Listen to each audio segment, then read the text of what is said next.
منزہ کلام مبین میں ارشاد فرماتا ہے اقیموا الصلاۃ۔ قرآن مجید فرقان حمید میں ابتدائے قرآن سے لے کر انتہائے قرآن تک جہاں کہیں بھی نماز کے بارے میں آیات مبارکہ نازل ہوئے، شروع سے لے کر آخر تک جہاں بھی آپ دیکھنا چاہے دیکھ لیں کہ کہیں پر بھی نماز پڑھنے کا آپ نے حکم نہیں دیا، لیکن جہاں کہیں پر بھی آپ کو ملے گا اقامہ نماز ملے گا۔ اقیموا الصلاۃ، اقیموا الصلاۃ وآتوا الزکاۃ، اقیموا الصلاۃ للذکر، نماز قائم کرو۔ قیام نماز کا حکم ہے، صرف پڑھنا کافی نہیں ہے بلکہ اس کو بچانا بھی ہوگا، اس کی تحفظ بھی کرنا ہماری ذمہ داری ہے۔ یہ بلڈنگ بنا دیا، بنانا کافی نہیں بلکہ اس کو آباد رکھنا اور اس کو سنبھالنا، اس کی تحفظ کرنا یہ ہماری بڑی ذمہ داری ہے۔ صرف بنا کے بلڈنگ بنا کے چھوڑ دیا کافی نہیں، یہ کسی کام میں نہیں آئے گا، بلکہ آپ کو بنانے کے بعد اس کی تحفظ کرنا اور اس کی دیکھ بھال کرنا اور اس کو آباد رکھنا ان میں سے ہر ایک کی ذمہ داری ہے۔ اس طرح نماز صرف پڑھنا کافی نہیں ہے، نماز کے پڑھنے کے بعد اس کی تحفظ کرنا، اس کی حفاظت کرنا ہم میں سے ہر ایک کی ذمہ داری ہے۔ وہ تحفظ جب ہوگا تو اقامہ نماز ہوگا، نہیں تو نہیں ہوگا۔ بہرحال فرماتے ہیں کہ اقیموا الصلاۃ، نماز قائم کرو۔ ان الصلاۃ تنہی عن الفحشاء والمنکر۔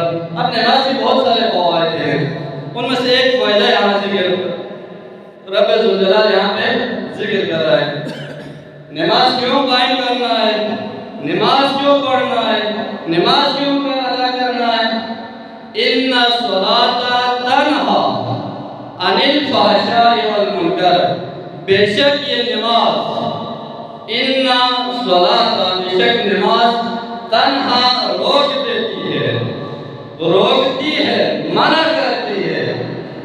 نماز انسان کو اور اس نمازی کو روک دیتی ہے عن الفحشاء والمنکر، ہر قسم کی فحشاء اور منکرات سے، ہر قسم کی بے حیائی اور نافرمانیوں سے نماز انسان کو روک دیتی ہے۔ یہ ہے نماز کے فوائد میں سے، آثار میں سے ایک اثر، ایک فائدہ جو کہ رب ذوالجلال نے اس میں ذکر کیا۔ تو لہٰذا یہاں سے اس آیت مبارکہ سے ہمیں یہ بات سمجھ میں آتا ہے کہ اگر انسان صحیح معنوں میں نماز کو اقامہ کر دے، صرف پڑھے نہیں بلکہ نماز اگر قائم کرے تو اس کی یہ نماز انسان کو برائی اور بے حیائی سے بچا دیتی ہے۔ اگر کوئی بندہ نماز پڑھ رہا ہے اور وہ بندہ نماز کے بعد پھر جا کے برائیوں میں مرتکب ہو رہا ہے، فحشاء میں مرتکب ہو رہا ہے، تو سمجھ لینا اس کی نماز اقامہ نہیں ہوئی، کیونکہ وعدہ الہی ہے، خدا ان اللہ لا یخلف المیعاد، خدا وعدہ طلب نہیں کرتا اور خدا کبھی بھی جھوٹ نہیں بولتا۔ قرآن سچ ہے، حق ہے، حقیقت ہے، اس پہ ہم سب کا ایمان ہے، قرآن کا ہر کلمہ حق ہے۔ تو خدا فرما رہا ہے کہ یہ نماز بے حیائی سے بچا دے گی، لیکن اگر ہم بے حیائی سے نہیں روک رہی ہیں تو سمجھ لینا کہ ہماری یہ نماز بارگاہ خداوندی میں قبول نہیں ہوگا۔ تو اس کی بہت ساری شرائط ہیں۔ ایک تو صحت الصلاۃ کے لیے جو شرائط فقط رحمت میں حضرت شاہ سید محمد نور کا نے دیا، 4 شرائط بیان کی، 3 شرائط میں سے جس کو بدلنا الگ کیا جائے تو 4 شرائط بیان کی ہیں۔ اس کے علاوہ 9 رکن بیان کیا ہے۔ تو ان شرائط و ارکان پہ عمل کرتے ہوئے اگر بندہ استقامت میں نماز پڑھے، فقط رحمت کے احکامات شریعہ کے مطابق اگر وہ نماز پڑھے تو اس کی نماز بارگاہ خداوندی میں قبول ہوگا۔ دوسرا، اعمال کی قبولیت کے لیے بہت ساری چیزیں شرط ہے، ان میں سے سب سے پہلا انسان پاک ہونا چاہیے باطنی، اور ان میں سے بھی شکم انسان کی جو شکم ہے، جو پیٹ ہے، وہ حرام لوگوں سے پاک ہونا چاہیے۔ کہ اگر آپ کے پیٹ میں کوئی حرام لوگوں پہنچ گیا ہے تو وہ آپ کے 40 دن کی عبادت برباد کر دیتا ہے۔ 40 دن کی عبادت قابل قبول نہیں ہوگی۔ اور اس کے علاوہ بہت سارے شرائط ہیں، غیبت کرتے ہیں، ظلم و ستم کرتے ہیں، تو انسان کی عبادتیں قبول نہیں ہوتی۔ تو نماز کے فوائد میں سب سے پہلا فائدہ یہ ہے کہ انسان برائی سے، گناہ سے بچا دیتے ہیں۔ دوسرا فائدہ،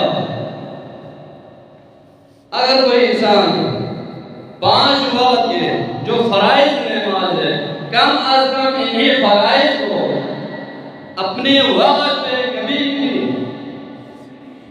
ہر نماز کے اپنا وقت معین کیا ہوا ہے، شروع فطر کا ہونے باب صلاۃ کی ابتدا میں بیان ہو چکے ہیں، تو انہی اوقات میں اگر بندہ نماز پڑھے اور اس نماز میں بلا تعجیل مخل ولا تطویل ممل، اس میں سستی بھی نہ کرے اور اس میں جلد بازی بھی نہ کرے، اور میانوی انداز میں اگر اس سے نماز کو ادا کیا، تو اس کے فوائد میں سے فائدہ یہ ہے کہ اگر کوئی اس طریقے سے نماز پڑھ لیتا ہے تو اس کے دل میں یاد الہی آ جاتا ہے۔ اقیم الصلاۃ لذکری، نماز قائم کرو میرے ذکر کے لیے، میری یاد کے لیے۔ انسان کائنات عالم میں جو کچھ بھی گناہ اگر ہم سے زردت ہو رہا ہے تو وجہ یہی ہے کہ ہم یاد الہی سے غافل ہیں، ہمارے دماغ میں، ہمارے ذہنوں میں خدا کا تصور بھی نہیں ہوتا گناہ کرتے وقت۔ نہیں تو میں بارہا کہہ چکا ہوں کہ ہم ایک چھوٹے بچے کے سامنے بھی شرماتے ہیں کسی قسم بازی کرنے، گناہ کرنے یا چوری غصب کرنے کے لیے، لیکن خدا جو کہ ہر وقت اور ہمیشہ آپ اور میرے ساتھ ہے، اس کے باوجود ہم گناہ کر رہے ہیں۔ کیوں؟ کیونکہ ہمارے گناہ کرتے وقت ہمارے دماغ میں، ہمارے ذہن میں اللہ کی یاد نہیں رہتا۔ تو اللہ کے یاد آپ کے دل، آپ کے ذہن میں، آپ کے دماغ میں، آپ کے دل میں رہنے کے لیے آپ کو چاہیے کہ 5 وقت بارگاہ خداوندی میں خداوند معذورہ شریف کے سامنے سجدہ ریز ہو، تب انسان گناہوں سے بچ جاتا ہے، کیونکہ اس کے دل میں یاد الہی ہے۔ اسی لیے مولا امام حسین علیہ السلام سے روایت ہے کہ ایک گناہگار بندہ امام حسین علیہ السلام کی خدمت میں حاضر ہوا اور اس نے کہا، مولا میں گناہگار ہوں، انا رجل عاصم ولا اصبر علی معصیتی، مولا میں گناہگار بندہ ہوں، میں گناہگار شخص ہوں اور مجھے اپنے گناہ پہ کبھی بھی صبر نہیں ہوتا، میں کوشش کرتا ہوں کہ گناہ سے بچ جاؤں لیکن نہیں بچتا، بار بار یہ گناہ مجھ سے سرزد ہوتے رہتے ہیں۔ اس کے لیے کیا دعا ہے، کیا کروں؟ فَإِذْنِي بِمَوْعِظَةٍ، آپ میرے لیے ایک نصیحت کر لیں تاکہ میں ان گناہوں سے بچ جاؤں۔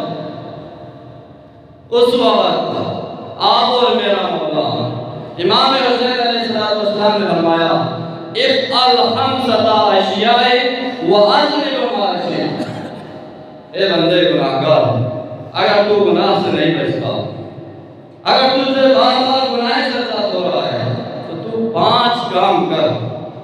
افعل 5 اشیاء، تو 5 کام انجام دے، اگر یہ تم سے ہو سکتا ہے، یہ 5 کھیت اگر تم سے سرزد ہو سکتا ہے، تیرے لیے امکان ہے، ممکن ہے کہ یہ 5 کام انجام دے، تو بازل معاشی آپ جو چاہے گناہ کر لیں۔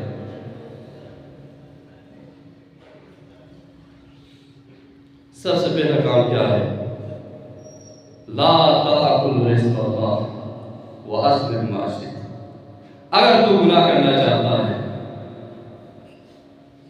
سب سے پہلے تو رزق الہی کھانا چھوڑ دے۔ آج سے کائنات میں جو کچھ بھی مل رہا ہے، جو کچھ بھی تیرے لیے عطا ہو رہا ہے، وہ سب عطا الہی ہے، وہ سب اللہ کی طرف سے مل رہا ہے۔ تیرے لیے جسم ملا ہے، صحت ملا ہے، تیرے لیے نعمات مل رہا ہے، تیرے لیے کھانا پینے کا اشیاء مل رہا ہے، پانی مل رہا ہے، سب کچھ اللہ کی۔ آج سے تم ان کو استعمال کرنا چھوڑ دے، آج سے رزق الہی کھانا چھوڑ دے، مت کرو، آج سے رزق الہی مت کھاؤ، پھر تم جو چاہے گناہ کرنے کا کرو۔ آیا کیا انسان سے یہ ممکن ہے کہ وہ رزق الہی چھوڑ دے پھر زندگی کر دے؟ رزق الہی ہی چھوڑ دے تمہیں کہ جیسے زندہ رہو۔ آج سے کھانا بند کر دے، پینا بند کر دے، زندگی کرنا بند کر دے، پھر کیسے زندہ رہو؟ تو یہ انسان سے ممکن نہیں ہے. جب آپ سے یہ امکان نہیں ہے، آپ یہ نہیں کر سکتے، تو گناہ بھی مت کر. اخرج من ولایت اللہ وعزم معاشی. دوسرا کام یہ کر، اگر تم نے گناہ کرنا ہے تو اللہ کی سرپرستی سے تو نکل جاؤ، اللہ کی ولایت سے، اللہ کی حکمت سے، اللہ کی اطلاع سے تو نکل جاؤ، خارج ہو جاؤ. کہیں ایسے جگہ پر چلے جاؤ جہاں پہ اللہ کی حکمت نہ ہو، پھر کہے تو گناہ کر. کائنات میں کوئی ایسا حصہ ہے جہاں پہ اللہ کی حکمت نہ ہو؟ دنیا میں کوئی ایسا گناہ ہے کہ جہاں پہ اللہ کی اقتدار نہ ہو؟ دنیا کی ہر جگہ پہ اللہ کی اقتدار ہے، اللہ کی حکمت ہے. تو جہاں بھی جاؤ اللہ تجھے پکڑ لے گا. اللہ کی فرشتے تجھے کہیں سے بھی نہیں چھوڑنا. دنیا میں مال چلے گا، رشوت چلے گا، سفارش چلے گی، لیکن اللہ کے فرشتوں کے لیے نہ سفارش، نہ رشوت، نہ مال و دولت. وہ اللہ کے حکم پہ مامور ہے. جس طرح خدا حکم دے اسی طرح انہوں نے انجام دینا ہے.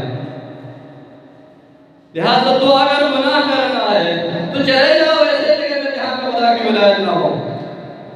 ایسا گناہ دنیا میں کہیں بھی موجود نہیں ہے. بھائی جب کوئی ایسا جگہ دنیا میں نہیں ہے تو پھر تو کیسے گناہ کرو گے؟ تو گناہ کرنا چھوڑ دے.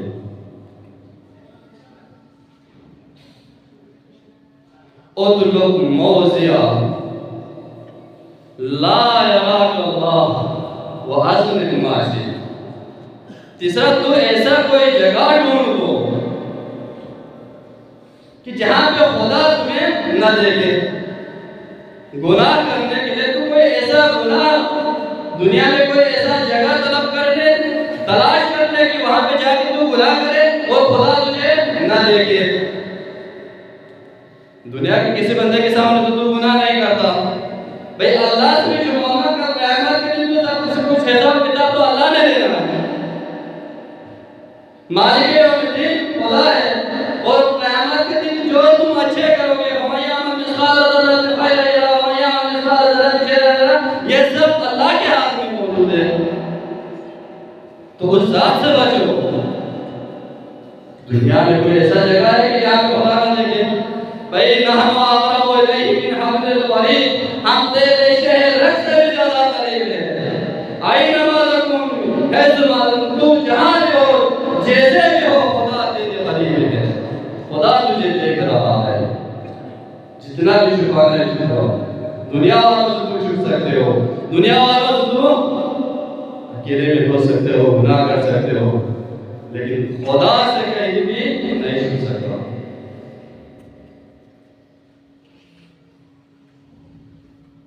اگر چھپ نہیں سکتا ہے، خدا موجود ہے، خدا دیکھ رہا ہے، خدا کی ولایت ہے، خدا کی رزق تم کھا رہا ہے، تو گناہ چھوڑ. پھر چلو یہ تم 3 کام تم نہیں کر سکا. تیسرا 14 کام، جب کل کو ملک الموت آئے گا، تیرا روح تیرے جسم سے نکال دے گا، اس وقت تو ایک لمحے کے لیے ملک الموت سے کہنا کہ میرا روح قبض نہ کرنا، میں ابھی زندہ رہنا چاہتا ہوں. اے تم یہ کر سکتے ہو تو پھر ٹھیک ہے، تو گناہ کر. اس انسان میں یہ طاقت ہے. عالم بشریت میں صرف محمد مصطفیٰ صلی اللہ علیہ وسلم کے ذات اقدس ہے جس کے روح قبض کرنے کے لیے ملک الموت نے 3 مرتبہ تک الباب ہوا. وہ تک الباب کی بہت سارے وجوہات ہیں. وہ اللہ کسی سے یہ تک بھی نہیں پوچھتا کہ تیرا روح قبض کر رہا ہوں. وہ آئے گا، تیرا روح قبض کرے گا. اذا جاء اجلهم فلا يستأخرون ساعة ولا يستقدمون. جب تیرے اوپر وہ وقت مقرر آئے گا، اجل تیرا موت آئے گا، تو فلا يستأخرون ساعة ولا يستقدمون. نہ تو ایک لمحے کے لیے، 1 منٹ کے لیے، 1 سیکنڈ کے لیے نہ آگے جا سکتے ہو نہ پیچھے ہٹ سکتے ہو. یہ بھی طاقت ہم میں نہیں ہے، یہ بھی ہم نہیں کر سکتا. ملک الموت کو بھی ہم نہیں روک سکتا. پھر تو کیسے گناہ کر رہے ہو؟ چلو یہ سارے دنیا میں تھا، کیا کیا قیامات کو خدا کی فرشتے آئے گا اور تجھے جہنم میں پھینک دو گے، کیا آپ روک سکتے ہو اس فرشتے کو کہ مجھے جہنم میں نہیں پھینکنا، میں نے جنت میں جانا؟ کیا ایسا بس چلے گا وہاں پہ؟ بھائی جب تم یہ 5 کام نہیں کر سکتے تو پھر گناہ کرنا بھی چھوڑ دو۔ تو عزیزان گرامی یہ 5 چیزیں، پانچوں کے پانچوں ہمیں یاد الہی دیتا ہے، رزق الہی، یاد الہی، اقتدار الہی، خدا تعالیٰ کی رویت، یہ سب کچھ اللہ۔ جب انسان کے ذہن میں خدا ہو اور وہ یہ سوچ رہا ہو کہ میں رزق الہی کھا رہا ہوں، میں اللہ کی نعمتیں استعمال کر رہا ہوں اور اللہ مجھے دیکھ رہا ہے اور اللہ کی حکومت ہے، کسی وقت کسی بھی ٹائم میں مجھے پکڑ بھی سکتا ہے، تو کبھی بھی انسان نافرمانی نہیں کرے گا۔ اگر یہ سب کچھ ہم سے ہو رہا ہے تو صرف اسی وجہ سے